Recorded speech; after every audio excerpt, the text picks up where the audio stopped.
નમો હરિગંથાણં નમો સિદ્ધાણં નમો આયર્યાણં નમો જયાણં નમો લોયસવસાહુણાં એસો પંચનમોકારો સર્વપાવપણાસનો મંગલાનાં સંવેશે પરમં હવૈ મંગલમ અજ્ઞાનતિમિરંધાનાં જ્ઞાનાંજનશલાકયા નેત્રયોન્મિલિतं येन तस्मै श्रीगुरुवे नमः मुखादेव्याकुक्षिरत्नं शब्दजितवर्यात्मजम् राजचन्द्रहं वन्दे तत्त्वलोचनदायकं प्रभु સત્વલોચનદાયકમ. આત્મસિદ્ધિ. કૃપાળુદેવ શ્રીમદ રાજચંદ્રજી રચિત આત્મસિદ્ધિનો સ્વાધ્યાય કરી રહ્યા છીએ. એમાં 12 ગાથા સુધી આપણે સ્વાધ્યાય કર્યો છે. આજે 13મી ગાથાથી સ્વાધ્યાય શરૂ કરીએ છીએ. તો 13મી અને 14મી ગાથા બંને સાથે લેવાની છે. તો 13મી અને 14મી ગાથા આપણે લઈએ છીએ. આત્માદિ અસ્તિત્વના જેહ નિરૂપક શાસ્ત્ર પ્રત્યક્ષ સદગુરુ યોગ નહીં ત્યાં આધાર સુપાત્ર.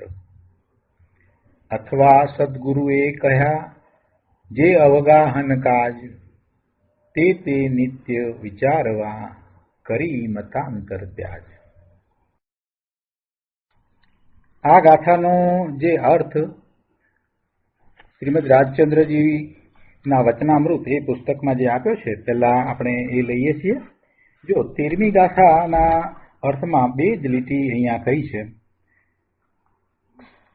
સામાન્ય અર્થ સમજાવ્યો છે કે જે જીન આગમ આદિ આત્માના હોવાપણાનો તથા પરલોક આદિના હોવાપણાનો ઉપદેશ કરવાવાળા શાસ્ત્રો છે તે પણ જ્યાં પ્રત્યક્ષ સદગુરુનો જોગ ન હોય ત્યાં સુપાત્ર જીવને આધારરૂપ છે. પણ સદગુરુ સમાન તે ભ્રાંતિના છેદક કહી ન શકાય. સદગુરુ સમાન ભ્રાંતિના છેદક ન કહી શકાય એક વાત. અને બીજી વાત એ કરી કે કેવા, તો કે જે જીન આગમ જે છે તે કેવા હોય કે પરલોક આદિના હોવાપણાનો ઉપદેશ કરવાવાળા છે તથા આત્માના હોવાપણાનો ઉપદેશ કરવાવાળા છે. આ વાત અંદર આવવી જોઈએ. એવા શાસ્ત્રો છે તે જ્યારે પ્રત્યક્ષ સદગુરુનો યોગ ન હોય ત્યારે એ આધારરૂપ છે. પણ છતાંય કહે છે કે છતાં પણ સદગુરુ સમાન એ ભ્રાંતિના છેદક ન કહી શકાય. આત્મભ્રાંતિ મોટામાં મોટો રોગ જીવને લાગુ પડ્યો છે અને એવી ભ્રાંતિને છેદવામાં જે સદગુરુ જે કાર્ય કરે એવું કાર્ય આ શાસ્ત્ર કરી શકે નહીં. કેમ કે સદગુરુ સાથે શિષ્ય વાર્તાલાપ કરી શકે છે, પોતાના શંકાના સમાધાન મેળવી શકે છે, આશંકાઓને દૂર કરી શકે છે. અને સદગુરુ એવા છે કે પોતે મોક્ષ માર્ગમાં છે એટલે શિષ્યને ક્યાં એની ભૂલ થાય છે, ક્યાં એ અટક્યો છે એ ભૂલને દર્શાવે છે. શાસ્ત્ર એ પ્રત્યક્ષ નથી, શાસ્ત્રોમાં જીનવાણી છે અને એનો અર્થ એ પોતે પોતાની મતિ કલ્પનાએ કરવા ધારે તો એને કાંઈ પ્રાપ્ત ના થાય. બરાબર સાચી રીતે સમજીને અર્થ કરે તો એને એ દ્રવ્યશ્રુતના દ્વારા એને ભાવશ્રુત પ્રગટ જરૂરથી થાય, ન થાય એમ નથી. પણ છતાંય એ સદગુરુ સમાન ન કહી શકાય એ વાત અહીંયા કરી છે. અને 14મી ગાથાના અર્થમાં 14મી ગાથામાં એમ કહ્યું ને કે અથવા સદગુરુએ કયા જે અવગાહન કાજ તે નિત્ય વિચારવા કરી મતાંતર ત્યાગ. તો એના અર્થમાં અહીંયા કહે છે કે અથવા જો સદગુરુએ તે શાસ્ત્રો વિચારવાની આજ્ઞા દીધી હોય, સદગુરુની નિશ્રામાં હોય અને સદગુરુએ જ્યારે એમ કહ્યું કે તું આ શાસ્ત્ર વાંચજે અથવા તો તું આની ઉપર મનોમંથન ચિંતન કરજે, જે વિચારણા આપી છે, જે શાસ્ત્ર વાંચવા માટેની આજ્ઞા કરી છે, તો તે શાસ્ત્રો મતાંતર એટલે કુળ ધર્મને સાર્થક કરવાનો હેતુવાદી ભ્રાંતિ છોડીને માત્ર આત્માર્થે નિત્ય વિચારવા, કોઈ પણ મતનો આગ્રહ રાખ્યા વિના, પછી એમાં સંપ્રદાય હોય કે કુળનો ધર્મ હોય કે કોઈ પણ વાત હોય, એ બધાને છોડીને માત્ર પોતાના સ્વરૂપને લક્ષ્ય જ જો વિચારવામાં આવે, ન્યાયપૂર્વક વિચારવામાં આવે, મધ્યસ્થતાથી વિચારવામાં આવે, તો એને ભાવશ્રુત પ્રગટ કરવામાં નિમિત્ત કારણ થાય. આપણે આનો વધારે વિસ્તાર ગુરુદેવ પાસેથી સમજીએ.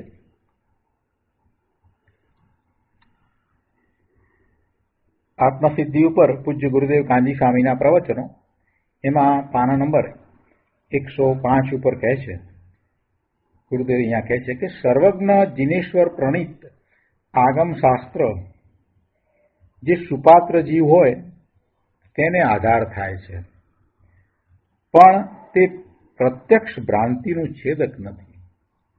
સુપાત્ર જીવ હોય તેને આધાર થાય છે. આ બહુ મહત્વની વાત છે. ગમે તે આવીને શાસ્ત્ર વાંચે એટલે કાંઈ એને લાભ થઈ જાય એવું બનતું નથી. જો તમે વર્તમાનમાં જોશો તો આ આત્મસિદ્ધિ ઉપર લોકોએ પીએચડી પણ કર્યા છે. ઘણા લોકોએ ઘણું બધું સંશોધન કર્યું હોય, અને એક કાવ્ય તરીકે લઈ અને એની ઉપર પીએચડી કરવામાં આવ્યું હોય, અથવા તો ભાષાની રીતે એની ઉપર પીએચડી કરવામાં આવ્યું હોય, પણ એમાં રહેલું જે અધ્યાત્મ, એમાં રહેલું સ્વરૂપની પ્રાપ્તિ માટેનું જે રહસ્ય, એ એમની સમજમાં આવ્યું ન હોય, એટલે એવા જીવ ખરેખર પાત્ર કહેવાય નહીં. એવા જીવ સુપાત્ર ન કહેવાય. પાત્રતા કયા પ્રકારે હોય, અને એવી પાત્રતા હોય તો જ શા માટે એનો લાભ મળે એનો જરા વિચાર કરીએ.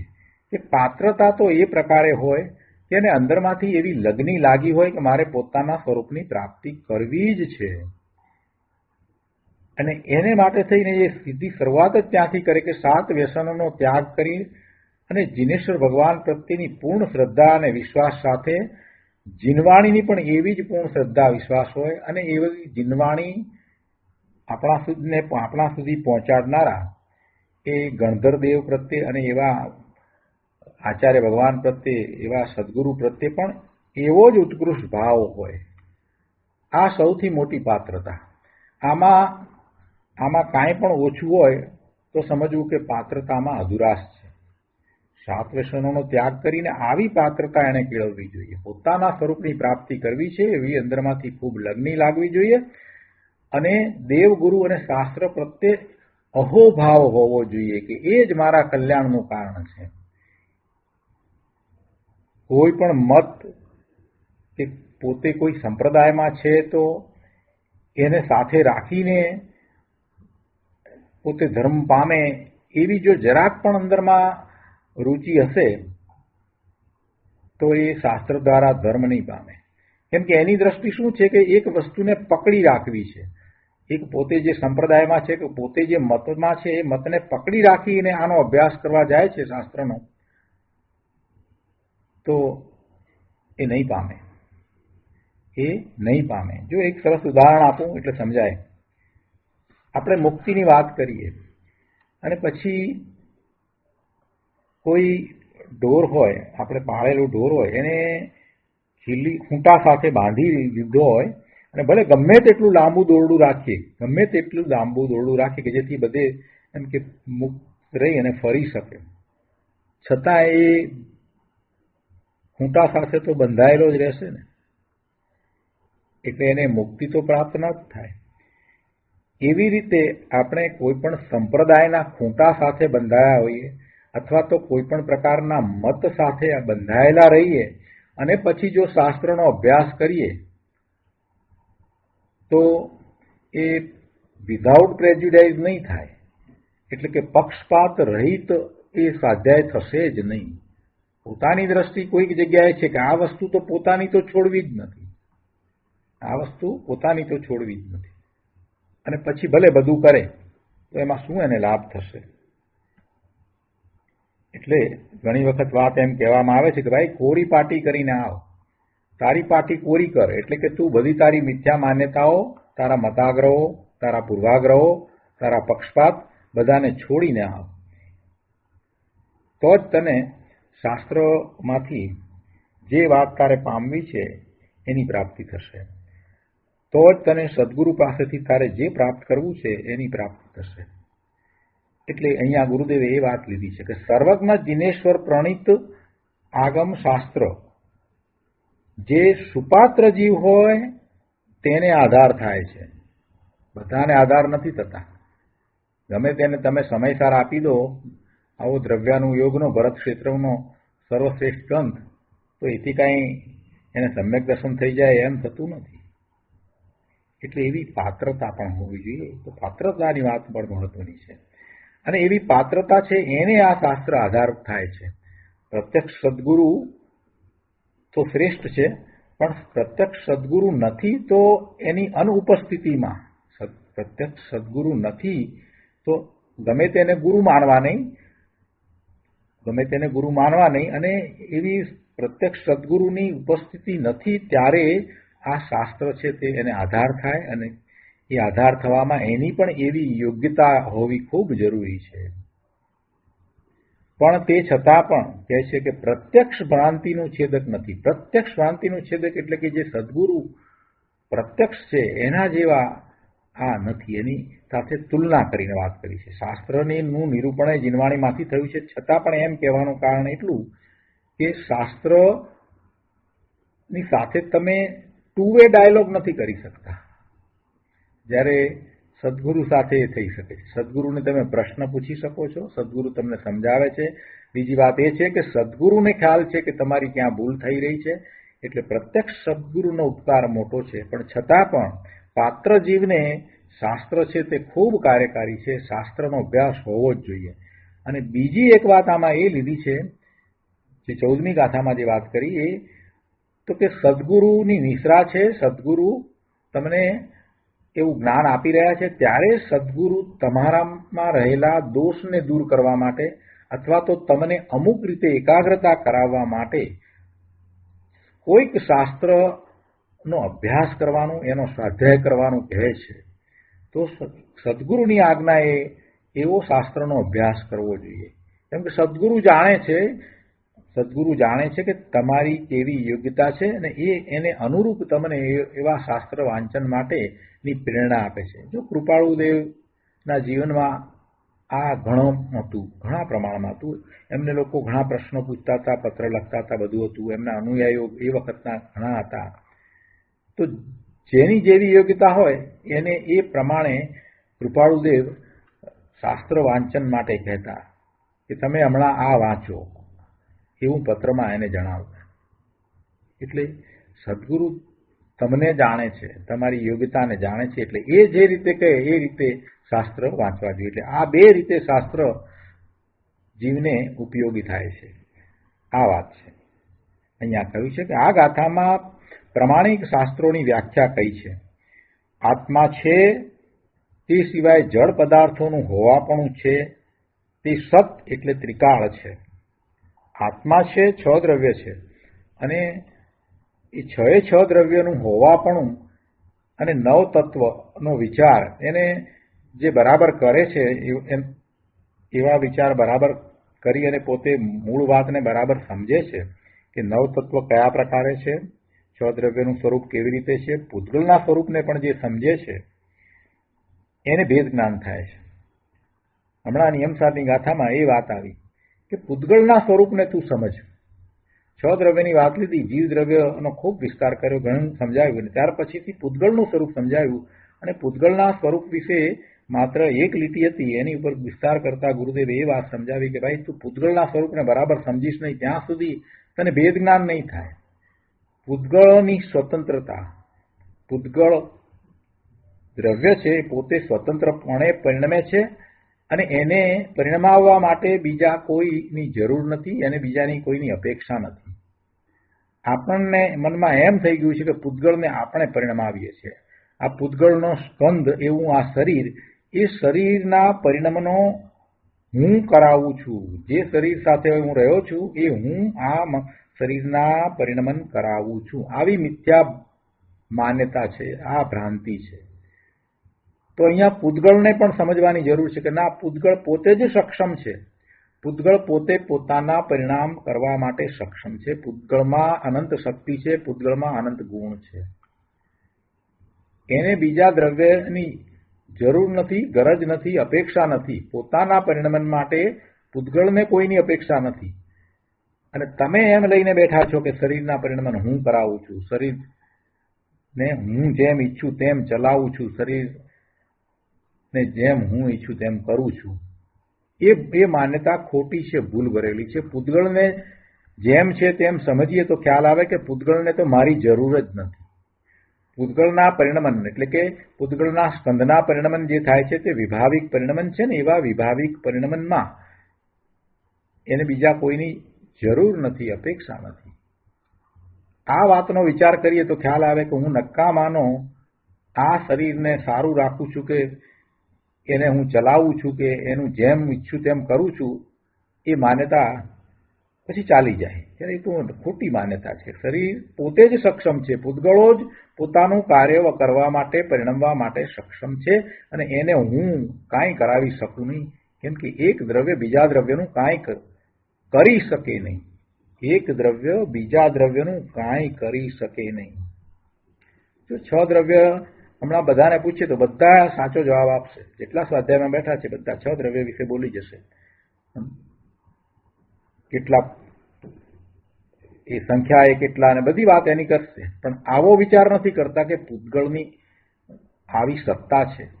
પૂતગળ સત છે, હોવાપણે છે, અને એની આવી સત્તા વર્તે છે કે પોતે પોતાના પરિણમન સ્વતંત્ર રીતે કરે છે. આવો વિચાર આપણે નથી કરતા. આ વિચાર કરીએ તો પછી સમજાઈ જાય કે પૂતગળના પરિણમનમાં મારું કાંઈ કરવાપણું છે નહીં.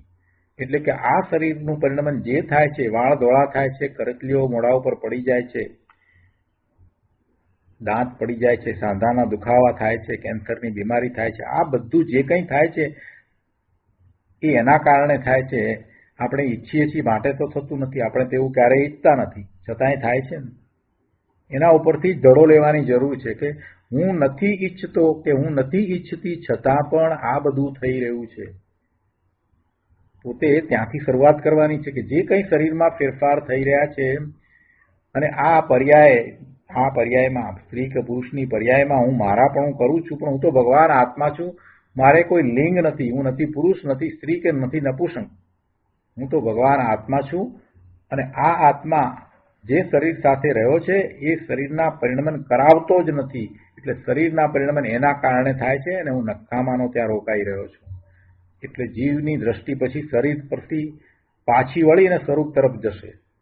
એ પાછો વળશે ને સ્વરૂપ તરફ વળશે. કેમ કે પોતે જેની સાથે રહ્યો છે, સૌથી નિકટ છે એવા શરીરનું જો એ કાંઈ નથી કરી શકતો, તો પછી આ બાકી બીજા બધા આ કોમ્પ્યુટર ને, કાર ને, ડેસ્ક ને, આ બધાનું તો એ પરિણમન ક્યાંથી કરાવે?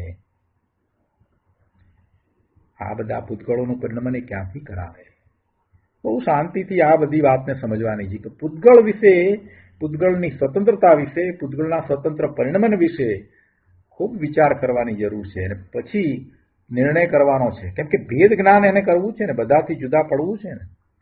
તો બીજા બધાથી જુદો પડે, પણ એને વધારેમાં વધારે જેની સાથે એકત્વ છે એવું આ શરીર, એનાથી કઈ રીતે જુદો પડશે? આ રીતે વિચાર કરશે, એની સ્વતંત્રતાને સમજશે, ત્યારે એને થશે કે એનાથી જુદો છે. અને પછી એક વાત આગળ છેલ્લી રહે છે કે આ વિભાવ ભાવ છે એનાથી પણ હું જુદો છું. ભાવથી પછી એને જુદા પડવાનું રહેશે કે આ બીજા બધાથી તો જુદો પડ્યો, પણ આ જે શુભ કે અશુભ ભાવ થાય એ મારા હોઈ શકે નહીં, કેમ કે એ સિદ્ધ પરમેશ્વરને હોતા નથી. કોઈ પણ આત્માને શુભ કે અશુભ ભાવ હોઈ શકે જ નહીં, કેમ કે આત્મામાં એવો કોઈ ગુણ નથી. એવો કોઈ ગુણ નથી કે જેથી એને શુભ કે અશુભ ભાવ થાય, એટલે એ આત્માના હોઈ શકે જ નહીં. સિદ્ધને એ ભાવ હોતા જ નથી. એટલે એ તો આવી પડેલી ઉપાધિ જેવા છે. એ તો પોતાના દોષને કારણે એવા શુભ કે અશુભ ભાવ થાય છે. આ વાતનો નિર્ણય કરી અને રાગથી પછી એને જુદા પડવાનું છે અને એમ ભેદ જ્ઞાન કરવાનું છે. તો આ બધી વાત એને શાસ્ત્ર દ્વારા સમજવાની છે અને એવી સમજ કેળવવા માટે એને એવી પાત્રતા પણ હોવી જોઈએ. એનામાં એવી પાત્રતા હોય તો આ બધું એને સમજાય. બાકી તો એ પોપટની જેમ ભણી જાય, ગોખી જાય, બોલી જાય, લખી જાય, પણ એથી શું ફાયદો પ્રભુ? ગુરુદેવે આ વાત આપણને આમાં સમજાવી છે. આ બે ગાથા દ્વારા એ વાત બહુ સરસ રીતે સમજાવી છે કે કેવા હોય શાસ્ત્ર. પહેલા તો એ વાત સમજાવી છે કે જેમાં આત્માની વાત હોય, આત્માની વાત હોય અને આત્માના જળ સાથેના સંબંધ કયા પ્રકારે છે એની સમજ બરાબર આપી હોય, કે એને નિમિત્ત નૈમિત્તિક સંબંધ હોય, એથી વિશેષ કોઈ સંબંધ જળ સાથે એને હોય જ નહીં. એ જાણે છે, એ જ્ઞાન કરે છે, તો જ્ઞાન પણ પોતે પોતાથી કરે છે, સ્વતંત્ર રીતે કરે છે. અને જ્ઞાન જેનું થાય છે તો એમાં એમ વ્યવહારથી કહેવાય કે એ જેનું એને જ્ઞાન થયું એ એમાં નિમિત્ત કારણ થયું. એમ નથી કે આ પર પદાર્થ સામે પડ્યો છે, આ સામે ટેલિફોન પડ્યો છે માટે ટેલિફોનનું જ્ઞાન થાય છે, એમ નથી. એને ટેલિફોન છે એવું જ્યારે જ્ઞાન થાય પરનું, ત્યારે એ જ્ઞાન એનું પોતાનું છે ને એના પોતાથી થાય છે. અને એમ થાય છે ત્યારે એમ કહેવાય કે ટેલિફોન છે તે તેના જ્ઞાન થવામાં નિમિત્ત કારણ છે. એટલે આ વાત બધી એને સમજવી પડશે. અને શાસ્ત્રમાં આ પ્રકારે જો વાત આવતી હોય તો એવા શાસ્ત્ર એને કાર્યકારી થશે, એટલે કે ઉપયોગી થશે, એટલે કે એને પોતાનું સ્વરૂપ પ્રાપ્ત કરવામાં નિમિત્ત કારણ થશે. અહીંયા કહે છે કે આ ગાથામાં પ્રમાણિક શાસ્ત્રોની વ્યાખ્યા કહી છે. આત્મા છે તે સિવાય જળ પદાર્થોનું હોવાપણું પણ છે, અને તે સત એટલે ત્રિકાળ છે. યથાર્થપણે સનાતન બે પદાર્થો અને તેનું હોવાપણું અનાદિ અનંતપણે છે. પરલોક છે, સંયોગ વિયોગ પણ છે, અને તે જળ તત્વોથી જુદાપણું છે. આ બધા સંયોગ વિયોગ અને આ જળ પદાર્થો અને બધા જ દ્રવ્યો એ બધાથી જુદો આ ભગવાન આત્મા છે. આ ભેદ જ્ઞાનની વાત છે. અહીંયા જો વાંચી જઈએ એમ નહીં ચાલે. પ્રભુ અંદર ઊંડા ઉતરવું પડશે. સ્વાધ્યાય આપણે કઈ પૂરું કરવું છે, આત્મસિદ્ધિ પૂરી કરવી છે એટલા માટે નથી કરતા. જલ્દી પૂરી થઈ જાય તો સારું, તે સમ્યક દર્શન થાય તો સારું. ગુરુદેવની વાણી એના નિમિત્તે જે નીકળી છે એ અદ્ભુત વાત છે. શું કહ્યું કે બધાથી પોતે જુદો છે, અનાદિ અનંત આ બધું છે, પરલોક પણ છે ને સંયોગ છે, વિયોગ છે, બધા જળ તત્વો છે, એનાથી જુદો પોતે છે. તેમજ મોક્ષ સ્વરૂપ મુક્ત દશા પણ છે, પોતાની મુક્ત દશા પણ છે. અને એ બેના સંયોગે જીવથી વર્તમાન દશામાં ભૂલ પણ છે. જીવ અને આ પૂતગળ એના સંયોગે જીવ ભૂલ કરે છે, કેમ કે પૂતગળના વિભાવ પરિણમનને કારણે એને આ જે જુદી જુદી એની રચનાઓ દેખાય છે ને, પૂતગળનું વિભાવ પરિણમન એટલે સ્કંદનું પરિણમન. અસંખ્ય પૂતગળ પરમાણુઓ ભેગા થઈ અને સ્કંદ બને. એટલે આ બધી જે વસ્તુઓ છે ને, પુસ્તક છે કે પછી ડેસ્ક છે કે ફોન છે કે પેન છે કે નોટબુક છે, કોમ્પ્યુટર છે, આ બધી પૂતગળની રચનાઓ જે છે એ બધા સ્કંદ છે. એ બધા સ્કંદ છે. અને એ સ્કંદમાં આ જીવ મૂર્છાઈ જાય છે, મોહિત થઈ જાય છે, નવી નવી રચનાઓ જુએ છે અને એમાં એ મોહ પામે છે. એટલે એમ મોહ પામતા એમાં એ ઇષ્ટ અનિષ્ટ પણ સ્થાપે છે. કોઈકને સારું માને છે, કોઈકને ખરાબ માને છે. એટલે એમ કરતા એને એના તરફ રાગ અને દ્વેષ થાય છે. એ બેનો સંયોગ છે. એ સંયોગે જીવ એ પોતે વર્તમાન દશામાં ભૂલ કરે છે અને એમ રાગી દ્વેષી થાય છે. એ પરના નિમિત્ત છે. કોઈ તત્વ પોતાના કારણે અશુદ્ધ દશામાં ન હોઈ શકે. બીજી વાત કરી છે અહીંયા. કે કોઈ તત્વ પોતાના કારણે અશુદ્ધ દશામાં ન હોઈ શકે. એટલે કે જીવ અશુદ્ધ દશામાં એ પોતે પોતાના કારણે નથી હોતો. કોઈ પણ દ્રવ્ય પોતાના કારણે અશુદ્ધ દશામાં હોતું નથી, પણ એ ભૂલ કરે છે, દોષને કારણે અશુદ્ધ દશામાં થાય છે. એટલે એમાં જ્યારે દોષ કરે છે તો પરનું નિમિત્ત છે.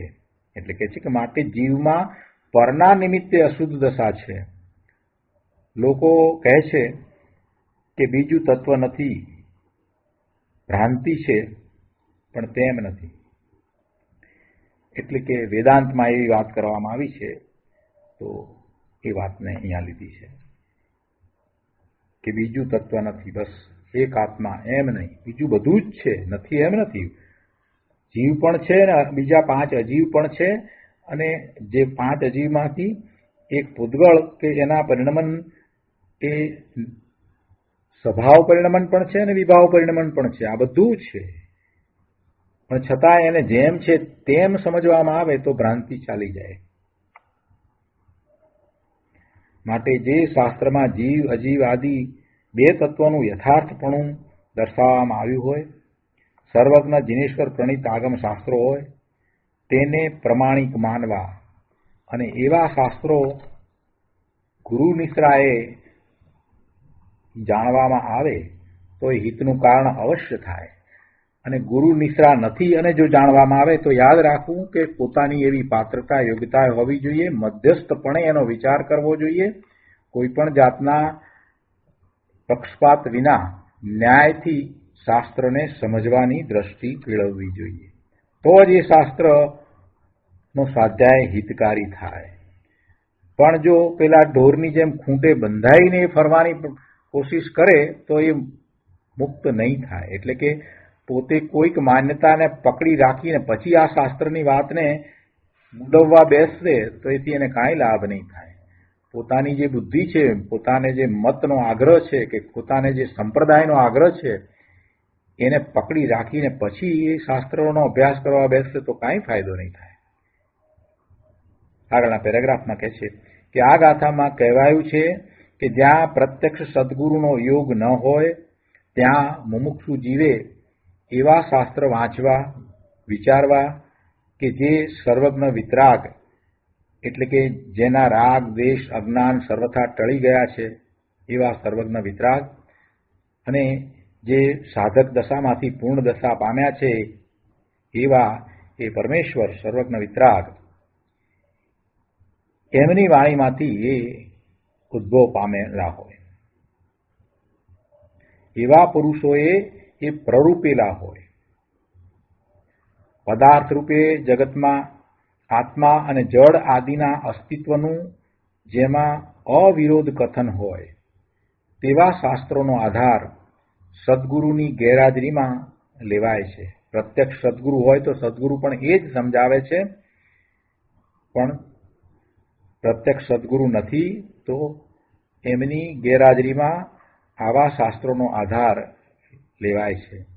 અને એવો પાત્ર જીવ એવા શાસ્ત્રના આધારે એ સ્વરૂપનો અનુભવ કરી શકે છે. એમાં એને નિમિત્ત થાય છે. છતાં પ્રત્યક્ષ સદગુરુ આગળ શાસ્ત્રોની તુલના નથી, શાસ્ત્રની અધિકારી નથી. પ્રત્યક્ષ સદગુરુ આગળ શાસ્ત્રોની તુલના નથી, શાસ્ત્રની અધિકારી નથી. પછી તો એક સરસ ઉદાહરણ આપ્યું છે, બધાને ખાસ અનુમોદના છે કે આ બધું વાંચી જવું. કેટલાક ઉદાહરણો જે આપ્યા છે એ દ્વારા વસ્તુનું સ્વરૂપ આપણને વારંવાર યાદ રહે છે. આગળ અહીંયા કહે છે કે ઘણા જીવો સત સ્વરૂપ સત્પુરુષ જે જાગતી જ્યોત વર્તમાન પુરુષાર્થવાળા છે તેમનું પરમ ઉપકારી લક્ષ ચૂકીને પર નિમિત્તમાં અટકે અને સ્વસ્વરૂપની સાવધાની, ગુરુ આજ્ઞાની જવાબદારીનું ભાન ન રાખે તો તેને આત્મ સ્વરૂપની પારિણામિક દશાની પ્રાપ્તિ કેમ થાય? માટે સત્પુરુષનો મહિમા, ભક્તિ, વિનય આદિનું વર્ણન શાસ્ત્રોમાં ઘણું આવે છે. એટલા માટે એ વાત આવે છે. સત્પુરુષનો મહિમા અને એમની ભક્તિનું જે વર્ણન આવે છે એ એટલા માટે આવે છે કેમ કે એમના પ્રત્યે તમને ભક્તિ ત્યારે જ જાગે કે તેમના પ્રત્યે તમને ખૂબ વિશ્વાસ હોય, એમના સ્વરૂપને તમે બરાબર યથાર્થ સમજાવો તો જ સાચી ભક્તિ એમના પ્રત્યે જાગે. એમના સ્વરૂપને તમે સમજાવો કે એમણે પૂર્ણ દશા પ્રગટ કરી છે અને એ કેવા સુખમાં છે, કેવા આનંદમાં છે, એમણે શું પ્રાપ્ત કર્યું છે, આ બધાનો પોતે વિચાર કરે અને એમના પુરુષાર્થનો પણ વિચાર થાય તો સાચી ભક્તિ એમના પ્રત્યેનો અહોભાવ, વિનય બધું હોય. અને એ દ્વારા કઈ ધર્મ પામી જવાય છે એમ નથી. એ તો સુખભાવ છે, પુણ્યબંધનું કારણ છે, પણ એવો અહોભાવ આવે છે, એવો અહોભાવ આવે છે. અને એમની કરુણાને જ્યારે સમજે છે, એમણે જે તત્વ આપ્યું છે એને જ્યારે સમજે છે ને એ તત્વનો સ્વીકાર કરે છે, જીનવાણીનો સ્વીકાર કરે છે, ત્યારે એને ધર્મની પ્રાપ્તિ તો થાય છે. અહીંયા તો પ્રત્યક્ષ સત્પુરુષનો અમુક કાળ વિરહ જેને હોય તે મુમુક્ષુએ કયા શાસ્ત્રો વાંચવા તે વિષય છે. આગળ કહેવાયું કે આત્મા સત સ્વરૂપ એકલો સ્વાધીન છે હોવાપણે છે તે નિત્ય છે અને છે તે પરપણે નથી, છે તે પરપણે નથી, પરભાવે પણ નથી, રાગ ભાવે પણ નથી, એ સ્વાધીન છે. આ બધી વાતને અવિરોધપણે ન્યાયથી જ્યાં કહેવામાં આવ્યું છે એવા શાસ્ત્રો એ સત્શાસ્ત્રો છે. અને એવા શાસ્ત્રો જીવને ત્યારે ઉપકારી છે કે જ્યારે પ્રત્યક્ષ સત્પુરુષનું નિમિત્ત ન હોય. આવે પ્રસંગે પોતાની પાત્રતામાં, યોગ્યતામાં શું શાસ્ત્ર નિમિત્ત છે, પોતે એવી દશા પ્રગટ કરે એમાં એ નિમિત્ત છે. શાસ્ત્ર વાંચવાની યોગ્યતા વિશે લોકો વિચારતા નથી. સ્વાધ્યાયમાં બેસવાની યોગ્યતા વિશે પણ લોકો વિચારતા નથી કે કેવી યોગ્યતા હોવી જોઈએ. આટલો ગરડો થયો તું, 70 વર્ષની ઉંમર થઈ તોય હજી રાત્રિ ભોજન ત્યાગ નથી કર્યો, હજી કાંદા બટાટામાંથી બહાર નીકળ્યો નથી. અરે ભાઈ, શું કરી રહ્યો છે તું? આ જરાક તો વિચાર કર. હજી 7 વ્યસનોના ત્યાગમાં હજી કાંઈક એને બાકી રહી ગયું છે. પૂરેપૂરો ચોખ્ખો 7 વ્યસનનો ત્યાગ પણ નથી. આવો જીવ શાસ્ત્ર વાંચવા માટે બિલકુલ લાયક ન કહેવાય. 7 વ્યસનોનો ત્યાગ તો હોવો જ જોઈએ. પૂર્ણપણે જીનેશ્વર ભગવાનની શ્રદ્ધા હોય. પૂર્ણ શ્રદ્ધા હોય એટલે શું થાય કે પછી એને બીજા કોઈ દેવ આપ્ત પુરુષ તરીકે લાગે નહીં, બીજા કોઈ દેવ પૂજનીય લાગે નહીં, બીજા કોઈ દેવ એને દેવ તરીકે લાગે નહીં. પણ જો એને બીજા જે દેવલોકના દેવ કે બીજા અન્ય કુળ દેવ કે એ બધા પણ એને પૂજનીય લાગતા હોય તો સમજવું કે એને જીનેશ્વર ભગવાનની શ્રદ્ધા નથી અને એવો એ જીવ હજી પૂર્ણ પાત્રતા સહિત નથી અને એને આ શાસ્ત્ર કાંઈ કાર્યકારી થવાના નથી. એને હજી માન્યતાઓ એવી બધી મૂંડ માન્યતાઓ પડી હોય, દેવ દેવીઓને માનતો હોય ને બાબરી ઉતરાવતો હોય તો સમજવું કે એને કાંઈ ફાયદો થવાનો નથી. ભલે ને એક દેરાસરના મંદિરના પગથિયા ઘસી નાખે, રોજ જાય, દિવસમાં 10 વાર જાય ને તોય કાંઈ ફાયદો થવાનો નથી. હજી બીજા અન્ય દેવ દેવીઓને કુદેવને માને છે અથવા તો કુશાસ્ત્રમાં એને રસ પડે છે અને કાંઈ ફાયદો થવાનો નથી. એટલે પાત્રતા બહુ મહત્વની વસ્તુ છે. આવી પાત્રતા આપણને હોવી જોઈએ કે જીનેશ્વર ભગવાન સિવાય બીજા કોઈને આપણે માનીએ નહીં. આપણે તો આવી વાત કરવા જઈએ ત્યાં તો બધા એમ કે સર્વધર્મ સમાન. હવે આ સર્વધર્મ સમાન જે બોલવાવાળા છે એ તો મૂળ મિથ્યા દ્રષ્ટિ છે. સર્વધર્મ સમાન ક્યાંથી હોય? ક્યાં જીનેશ્વર ભગવાનને ક્યાંથી વાત હોય? જે સર્વજ્ઞ થયા છે એમની તોલે બીજું કોઈ ના આવે. આપણને કોઈ ધર્મ પ્રત્યે કોઈ દ્વેષ નથી, પણ જે અધૂરું છે તેને અધૂરું જ કહેવાય, જે પૂર્ણ છે એને જ પૂર્ણ કહેવાય. જૈન દર્શન સિવાય વસ્તુનું સ્વરૂપ પૂર્ણપણે, અવિરોધપણે, અનેકાંત દ્વારા ક્યાંય બીજે સમજાવવામાં આવ્યું નથી.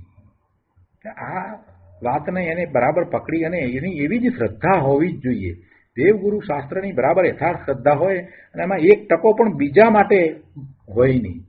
100% શ્રદ્ધા જિનેશ્વર ભગવાનની જોઈ ને, જિનેશ્વર ભગવાન પ્રણિત જે શાસ્ત્ર છે એની જોઈ, એ સિવાય બીજે ક્યાંય 1% પણ એને વિશ્વાસ ન થવો જોઈએ.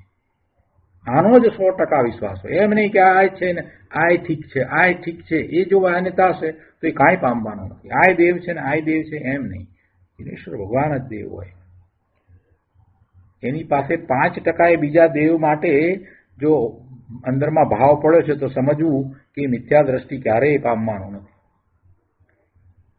કેમ કે એ જિનેશ્વર ભગવાનનો એટલો 5% અનાદર કરી રહ્યો છે. એની પાસે ક્યાંથી એ 5% આવ્યા કે જેમાં એ બીજા દેવને માને અથવા તો બીજા શાસ્ત્રને માને? જેને 100% વિશ્વાસ છે એ જ શાસ્ત્ર દ્વારા પ્રાપ્તિ કરી શકશે. આપણે તો યોગ્યતાની જરા વાત કરીએ અત્યારે, કેમ કે બધા સ્વાધ્યાય તો કરવા બેસી જાય છે પણ પોતાની યોગ્યતા તપાસતા નથી.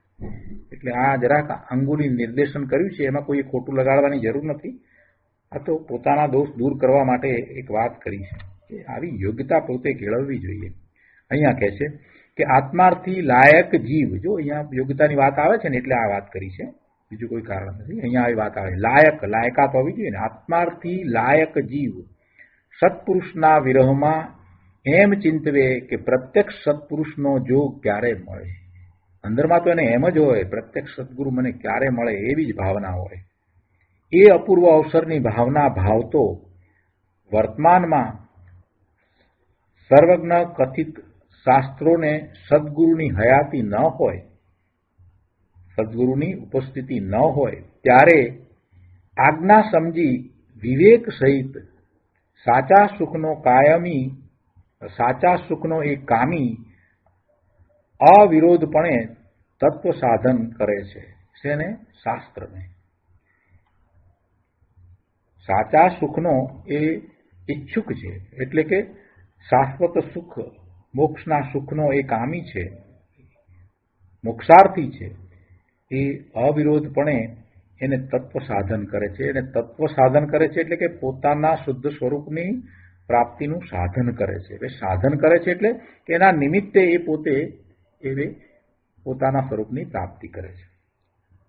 આ તો વ્યવહાર સાધન છે. શાસ્ત્ર છે તે દેવગુરુ શાસ્ત્રને આપણે નિમિત્ત કહીએ છીએ અથવા તો સાધન કહીએ છીએ, તો એ વ્યવહારથી કહીએ. નિશ્ચયથી સાધન શું છે? નિશ્ચયથી તો પોતાનું સ્વરૂપ છે તે જ સાધન છે. નિશ્ચયથી પોતાનું સ્વરૂપ છે તે જ સાધન છે. આગળ કહે છે કે સુપાત્ર જીવને સત્શાસ્ત્રનો આધાર એ માટે કહ્યો કે તેના નિમિત્તે જીવ પુરુષાર્થ સાધે છે. વળી તે વિચારે છે કે આ કથનમાં વસ્તુ ભાવ સ્વરૂપે છે, નામપણે છે, સ્થાપના નિક્ષેપે છે કે દ્રવ્ય નિક્ષેપે છે. જે પ્રમાણથી, નિશ્ચય, વ્યવહારથી, પરમાર્થથી જે ન્યાય જ્યાં જ્યાં યોગ્ય છે તે યથાસ્થાને સમજે.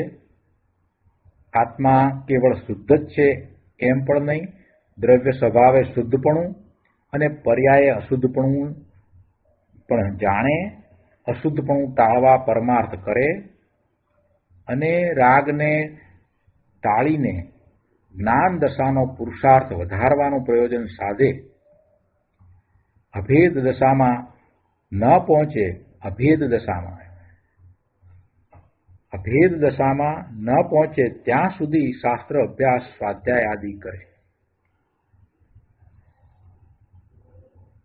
પોતાના અભેદ સ્વરૂપને જ્યાં સુધી એ અનુભવે નહીં ત્યાં સુધી આ પ્રકારે સ્વાધ્યાય કરે, શાસ્ત્ર અભ્યાસ કરે. બહુ સરસ વાત કરી છે.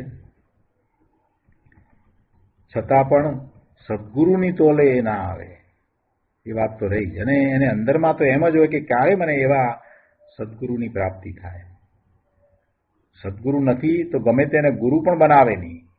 સદગુરુની ઉપસ્થિતિ નથી તો ગમે તેને ગુરુ બનાવે નહીં. એને બદલે આ જીનવાણી, આ શાસ્ત્ર છે એનો એ અભ્યાસ કરે. અને એ પણ મધ્યસ્થતાથી, ન્યાયથી, પક્ષપાત રહિત પોતે એવી યોગ્યતા કેળવીને, એવી પાત્રતા કેળવીને અભ્યાસ કરે તો એને સદગુરુની અનુપસ્થિતિમાં આ શાસ્ત્રનો અભ્યાસ, એનો સ્વાધ્યાય ગુણકારી થાય છે, એના ગુણોની વૃદ્ધિ કરનારો થાય છે, એટલે કે પર્યાયમાં એની પવિત્રતા વધારનારો થાય છે. લક્ષણ, પ્રમાણ, નય, નિક્ષેપ એ આત્માનો નિર્ણય કરવાના તથા સાધક દશામાં જ્ઞાનની વિશેષ નિર્મળતાના સાધનો છે. શું કહ્યું? લક્ષણ, પ્રમાણ, નય, નિક્ષેપ એ આત્માનો નિર્ણય કરવાના તથા સાધક દશામાં જ્ઞાનની વિશેષ નિર્મળતાના સાધનો છે. એ માત્ર પંડિતાઈ કરવા માટે નથી. 47 નયની વાત ને એ બરાબર પાકી કરી નાખે અને કડકડાટ બધી બોલી જાય તો એમ નથી. એ દ્વારા એને પોતાના સ્વરૂપનો નિર્ણય કરવાનો છે, સાચો નિર્ણય કરવાનો છે.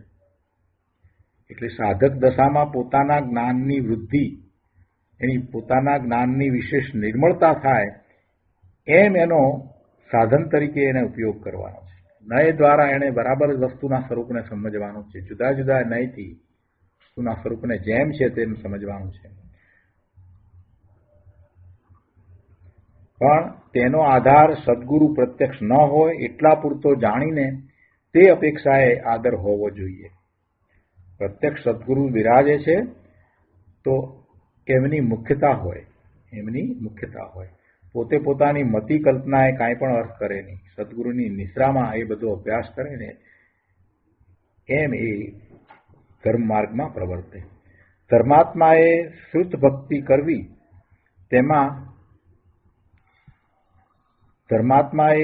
ભક્તિ કરવી તેમાં શાસ્ત્ર આદિનું બહુમાન કરવા કહ્યું છે.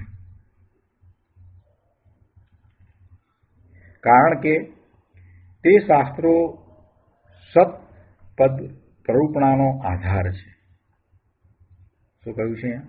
ધર્માત્માએ શ્રુત ભક્તિ કરવી તેમાં શાસ્ત્ર આદિનું બહુમાન કરવાનું કહ્યું છે. જો શ્રુત ભક્તિ, શ્રુત શું છે?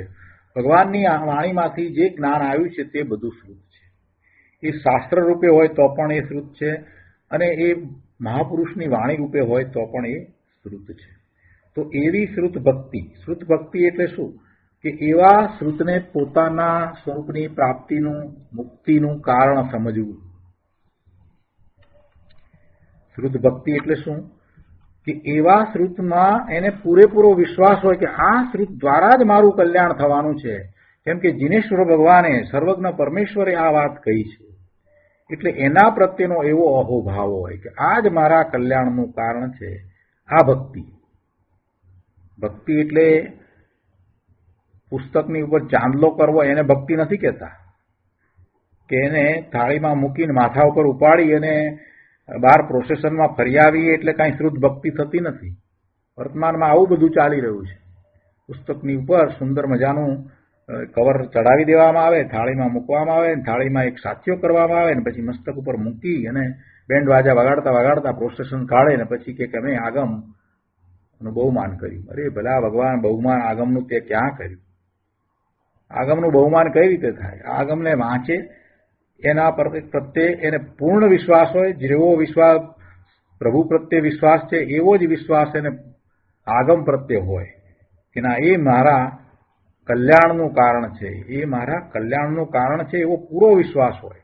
જરા એમાં આશંકા ન હોય એવો એના પ્રત્યેનો ભક્તિભાવ હોય. એ શુદ્ધ ભક્તિ છે. મને ખબર છે આ બધું વરઘોડા કાઢી નાખે છે. અહીંયા અમેરિકામાં કાઢવા માંડ્યા છે હવે તો. એલેમાં આવું એક કંઈક પ્રોસેસન કર્યું, આજુબાજુ બધા ફર્યા લઈને આગમને. અહીંયા કહે છે કે ધર્માત્માએ શ્રુત ભક્તિ કરવી તેમાં શાસ્ત્ર આદિનું બહુમાન કરવા કહ્યું છે. કારણ કે તે શાસ્ત્રો સતપદ પ્રરૂપણાનો આધાર છે. સતપદ તો પોતાનું સ્વરૂપ, શુદ્ધ સ્વરૂપ છે. એ પોતાનું પદ છે ને એની પ્રરૂપણાનો આધાર એમાંથી પ્રાપ્ત થાય છે. શેમાંથી? શાસ્ત્રમાંથી પ્રાપ્ત થાય છે. વળી શાસ્ત્રની વાતને અહીંયા વધારે વિસ્તાર કરીને કહેતા ગુરુદેવ કહે છે કે તેમાં ઉત્પાદ વ્યય ધ્રુવયુક્તમ સત અસ્થિ પદને પ્રરૂપક યથાર્થ તત્વનું નિરૂપણ છે. શું છે આવું પદ? પદ ઉત્પાદ વ્યય ધ્રુવ્યક્તમ સત, આ આત્માની વાત છે, આત્માના સ્વરૂપની વાત છે. અને એનું અસ્થિપણે હોવું એ પદ શુદ્ધ પોતાનું સ્વરૂપ જે કાયમ ધ્રુવપણે રહ્યું છે. ધ્રુવપણે શું રહ્યું છે કે અનંત ગુણ છે, અને અનંત ગુણનો સમૂહ એવો એ ભગવાન આત્મા જે ધ્રુવપણે રહ્યો છે, જે બદલાતો નથી, તે ધ્રુવ છે. અને એની દરેક સમયે સમયે થતી નિર્મળ પર્યાયો, એ નિર્મળ પર્યાયો એ એક પર્યાય છે એક સમયમાં, અને એનો વ્યય થઈ અને બીજી પર્યાય નિર્મળ પર્યાય ઉત્પન્ન થાય છે. એટલે એવા ઉત્પાદ વ્યય નિર્મળ પર્યાયના છે. એવું પોતાનું પદ, એવું પોતાનું પદ એટલે કે જીવનું એવું શુદ્ધ પદ, એની પ્રરૂપણા કરનાર એટલે પ્રરૂપક. એની પ્રરૂપણા કરનાર કે એની પ્રરૂપણા કરનાર કે પોતાનું જેવું સ્વરૂપ છે એની પ્રરૂપણા કરનાર. ઉત્પાદ વ્યય ધ્રુવ વ્યક્તમ સત અસ્થિપદ ને પ્રરૂપક યથાર્થ તત્વનું નિરૂપણ જેમાં છે તે શાસ્ત્રો સાચા સમ્યક શાસ્ત્રો છે, તે જીનવાણી છે. અને એ યોગ્ય જીવને, પાત્ર જીવને ધર્મ પામવાનું કારણ છે. આગળ પણ કહે છે કે તે એમ પ્રરૂપે છે કે આત્મા છે તે પરપણે નથી, પણ છે તે સ્વપણે છે, તે જ સ્વથી ટકીને બદલે છે. આત્મા છે અને છે તે સ્વપણે છે, પરપણે નથી. પોતે પોતાના દ્રવ્ય ક્ષેત્ર કાળ અને ભાવથી છે. પોતે પોતાના દ્રવ્ય ક્ષેત્ર કાળ અને ભાવથી છે, પણ પરના દ્રવ્ય ક્ષેત્ર કાળ અને ભાવથી નથી. એનું અસ્તિત્વ કોનાથી છે? પોતાના દ્રવ્ય, પોતાના ક્ષેત્ર, પોતાના કાળ અને પોતાના ભાવથી છે. પણ પરના દ્રવ્ય ક્ષેત્ર કાળ ભાવથી એનું અસ્તિત્વ નથી. એટલે પોતે સ્વપણે છે અને પાછો સ્વથી ટકીને બદલે છે. એટલે પોતાનું જે રીતે સ્વરૂપ છે એ તો રહે છે, ધ્રુવપણે રહે છે, અને જે બદલવું થાય છે તે તો અવસ્થા છે. અવસ્થાનું બદલવું થાય છે. એટલે સ્વપણે જેવો છે તેવો શુદ્ધ ત્રિકાળ શુદ્ધ રહીને એ બદલે છે. એટલે પર્યાયમાં બદલે છે. પર્યાયમાં ગમે તેટલું બદલવું થાય, અનંત પર્યાય થાય, છતાં પણ અંદરમાં પોતાનું શુદ્ધ સ્વરૂપ, નિર્મળ સ્વરૂપ જેવું છે તેવું ને તેવું જ રહે છે. એમાં કાંઈ ફેર પડતો નથી. આવી વાત છે. આપણે થોડીક મિનિટ વધારે લઈએ છીએ આજે. શિષ્ય જે ભૂમિકાએ ઊભો છે તે સંસાર દશા પલટીને મુક્ત દશા કરવી છે. માટે શાસ્ત્ર શું પ્રયોજનવાન છે તે પ્રત્યક્ષ સદગુરુ હોય તો સમજાવે અને ભૂલ દશા પલટાવીને ભૂલ સુધારે. કૃપાળુદેવે પણ કહ્યું છે કે પ્રત્યક્ષ જ્ઞાની સન્મુખે સમજતા જીવ પોતાની અણસમજણના દોષો જેમ છે તેમ સમજી શકે છે. જે શાસ્ત્ર યથાર્થ તત્વનું નિરૂપણ કરે છે તે શાસ્ત્ર સુપાત્ર જીવને લાભનું નિમિત્ત છે. દ્રષ્ટિની ભૂલ ગયા પછી ગમે તે શબ્દ કે શાસ્ત્ર પ્રાય અહિતનું કારણ થતા નથી. બહુ સરસ વાત મૂકી છે. એક વખત સમ્યક્ત્વ પ્રગટ થયું, દ્રષ્ટિની ભૂલ ગઈ એટલે ખરેખર તો સમ્યક્ત્વ પ્રગટ થયું, પછી એને ગમે તે શાસ્ત્ર આપવામાં આવે તો એ કંઈ અટવાતો નથી. પછી એને તકલીફ પડતી નથી.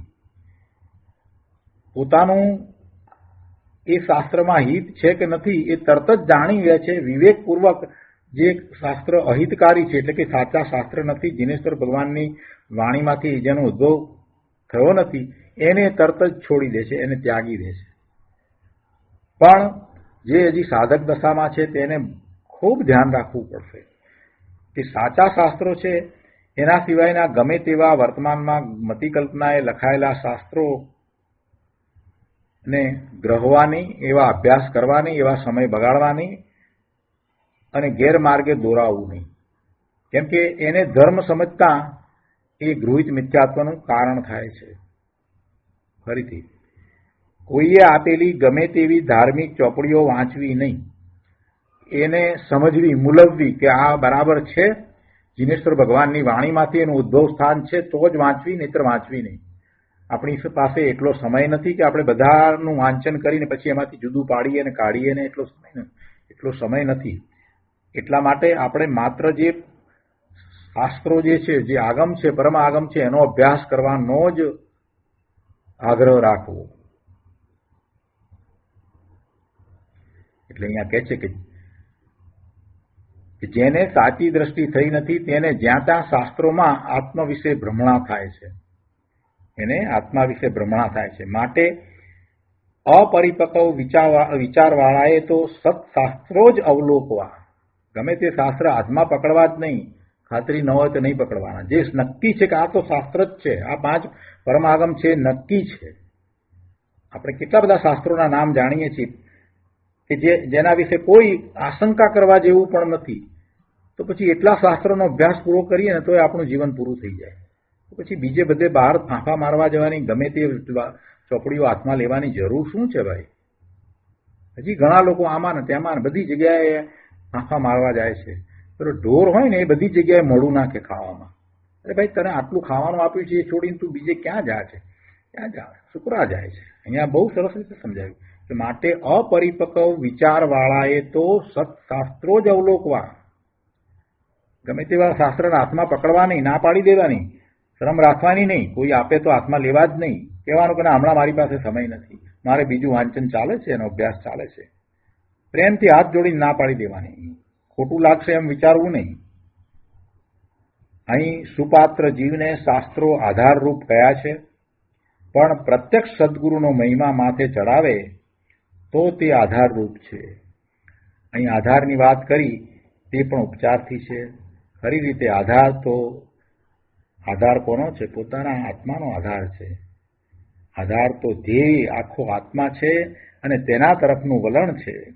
સંસારની ઈચ્છા, સંસાર ભાવ છોડીને નિત્ય વિચારણા અને તત્વ સ્વરૂપનું મનન કરવા અહીં કહ્યું છે. આ રીતે અહીંયા 13મી ગાથા પૂરી થાય છે અને 14મી ગાથાની આપણે થોડીક વાત કરી છે, થોડો અર્થ પણ કર્યો છે અને એનો વધારે વિસ્તાર આપણે આવતા સ્વાધ્યાયમાં લઈશું કે જેની અંદર સત્પુરુષોએ નિષ્કારણ કરુણાથી એકાંત આત્માના જ હિત અર્થે જે સત્શાસ્ત્રો રચ્યા છે તેને કેમ અવગાહવા એ બધી વાત આવે છે. તો આજનો સ્વાધ્યાય આપણે અહીંયા સુધી રાખીએ છીએ. તો પછી સુખધામ બોલીએ. સુખધામ અનંત સુખ